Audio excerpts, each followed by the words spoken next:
एरवी टीकेचं लक्ष ठरणाऱ्या पिंपरी चिंचवड पोलिसांनी कौतुकास्पद काम केलंय। 40 लाख रुपयांसाठी अपहरण करण्यात आलेल्या चिखलीमधल्या एकाची त्यांनी बंगळुरूमधून 4 दिवसात सुटका केली आहे। चिखली परिसरात राहणारा नमी अल्ताफ लष्कर हा गुरुवारी आस्था रुग्णालयासमोर उभा असताना त्याचं अपहरण करण्यात आलं। अपहरणकर्त्यांनी नमी अल्ताफच्या कुटुंबियांकडून फोनवरून 40 लाखांची खंडणी मागितली। या संदर्भात नमी अल्ताफच्या कुटुंबियांनी निगडी पोलिसांकडे तक्रार दाखल केली।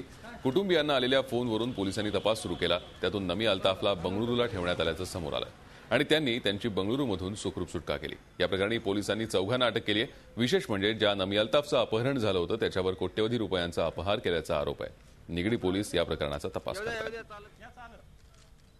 अपहृत इसम आणि त्याला पळवणारे 4 लोक अशांना आम्ही बेंगलोर या ठिकाणाहून ताब्यात घेतले आणि सध्या यातले 4ही जे आरोपी आहेत ते आमच्या अटकेमध्ये आहेत। उद्या आम्ही त्यांना न्यायालयाच्या समोर हजर करू। झी 24 तास एक पाऊल पुढे।